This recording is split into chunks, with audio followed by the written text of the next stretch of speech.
عربی زبان میں نصر کا جو لفظ ہے، لعلہم ینصرون، نصر کا جو لفظ ہے، اس کا معنی اکثر و بیشتر یہی کیا جاتا ہے کہ دشمن کے تسلط سے روکنا، بس۔ لیکن حقیقت یہ کہ اس کا مطلب روکنا نہیں ہے، اس کا مطلب یہ بھی ہوتا ہے کہ دشمن کے تسلط سے روکنا نہیں بلکہ دشمن پر غالب آنا،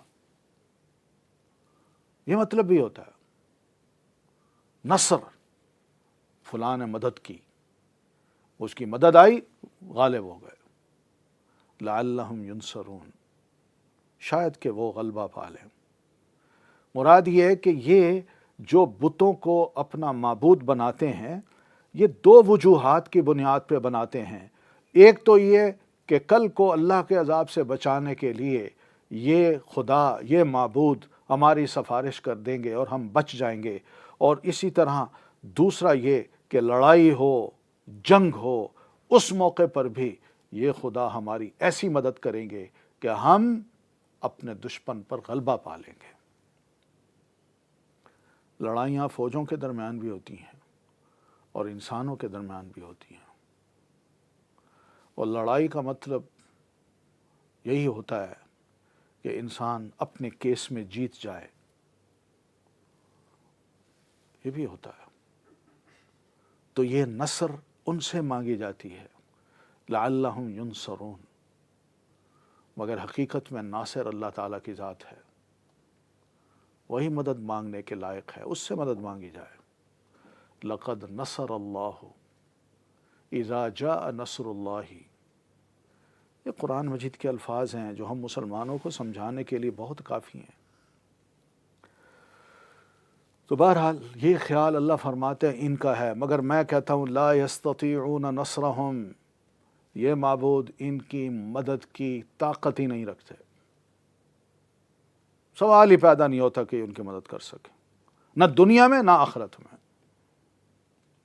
وجہ کیا ہے کہ ایک پتھر ہے، اس کو لیا، اس کو گھڑا، رنگ و روپ دیا، اپنے ہاتھوں سے اس کو نصب کیا، پھر اس کی عبادت شروع کر دی۔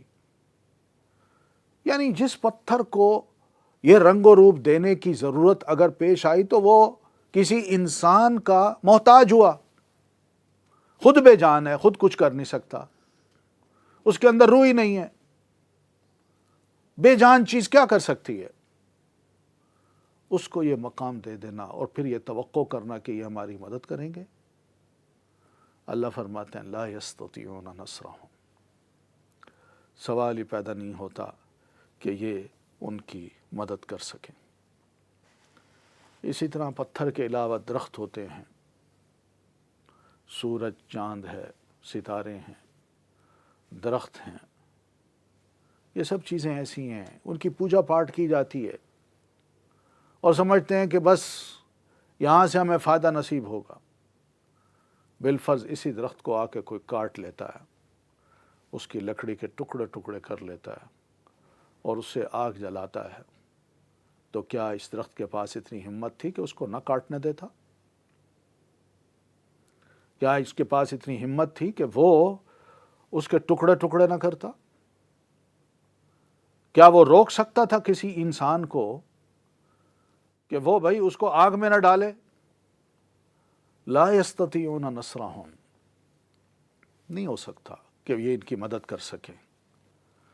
اس لیے بعض اوقات لوگ یہی سمجھتے ہیں کہ آخر بتوں کے پجاری جو ہیں، بتوں کے ہاں جا کے جب اپنے نذرانے دیتے ہیں تو ان کی دعائیں تو قبول ہوتی ہیں۔ بھئی یہ ایک آزمائش ہے، حضرت انسان کی آزمائش ہے، اور اس آزمائش کو یہ نہ سمجھیے کہ یہ بت ان کے کام آئے ہیں۔ ان کے پاس کھڑے ہو کے جو حرکت کی ہے وہ بڑی غلط ہے، ان کے حضور جو حرکت پیش کی ہے وہ بڑی غلط ہے، وہ اللہ کو ناپسند ہے، ورنہ ان کے ہاں کیا ہے؟ اللہ فرماتے ہیں یہ وَهُمْ لَهُمْ جُنْدٌ مُحْضَرُونَ، بلکہ خود حضرت انسان ان بتوں کے آگے ایک لشکر ہیں جو حاضر کر دیے جاتے ہیں، اور وہ کھڑے ہیں، اس کی خدمت کر رہے ہیں، کوئی جھاڑ رہا ہے، کوئی اس کو ڈھانپ رہا ہے، کوئی اس کے کپڑے بدل رہا ہے، کوئی اس کی چادر بدل رہا ہے، کوئی اس کے ارد گرد کی صفائی کر رہا ہے، یہ سارے جند ہیں۔ وہ کیا کر رہا ہے؟ وہ تو کچھ بھی نہیں کر رہا۔ جب وہ کچھ بھی نہیں کر سکتا تو وہ معبود کیسے؟ کتنا ظلم ہے کہ کھلائے اللہ، پلائے اللہ، پیدا کرے انسان کو یا چیزوں کو اللہ، مگر انسان گن جا کے کسی اور کے گائے۔ بڑی زیادتی ہے۔ جو اللہ کا حق ہے انسان کو اللہ کو دینا چاہیے۔ اس کا حق اگر انسان نے کسی اور کو دیا، بہت بڑا ظلم ہے جو انسان اپنے اوپر کرتا ہے، بہت بڑی زیادتی ہے جو اپنے اوپر کرتا ہے، اور بہت بڑی ناراضگی ہے جو اللہ تعالیٰ کو دیتا ہے کہ اللہ تو مجھ سے ناراض ہو جا، تیرا حق چھین کے میں کسی اور کو دے رہا۔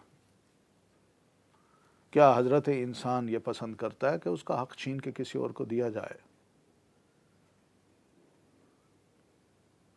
اولاد ہے، بیوی ہے، کوئی کہہ تو دیکھے، کوئی بچہ کہہ دیکھے یہ میرا باپ نہیں، کوئی بیوی کہہ دیکھے یہ میرا شوہر نہیں، یا بیٹا یہ کہہ دے کہ اس کے علاوہ بھی میرا کوئی اور باپ ہے، یا بیوی کہہ سکے کہ کوئی اور شوہر بھی ہے۔ جب حضرت انسان ان چیزوں کو برداشت نہیں کر پا سکتا، جب حضرت انسان ان چیزوں کو برداشت نہیں کر پاتا، تو بتائیے اللہ تعالی ہم سے زیادہ غیرت مند ہے۔ اس کو غیرت آتی ہے کہ میں کھلاؤں، میں پلاؤں، سب کچھ میں نوازوں، مگر جب شکر کا وقت آئے تو کسی اور کے آگے انسان جھکے۔ یہ زیادتی ہے۔ انسان خود کو اس مقام پہ کھڑا کر کے دیکھے، پھر اس کو احساس ہو کہ میں انسان ہوتے ہوئے اگر اتنا سخت میرا رد عمل ہو سکتا ہے تو پھر اللہ تعالیٰ کا رد عمل کتنا سخت ہوگا۔ اس لیے تو اللہ تعالیٰ فرماتے ہیں ان اللہ لا یغفر ان یشرک بہ ویغفر ما دون ذلک۔ اللہ تعالیٰ شرک کو کبھی معاف نہیں کرے گا، ہاں اس کے علاوہ کوئی اور گناہ ہو تو میں معاف کر دوں گا۔ فیصلہ ہے اس کا۔ اس لیے اسلام توحید کا دین ہے جس میں اللہ کی وحدانیت کا اقرار کرایا جاتا ہے۔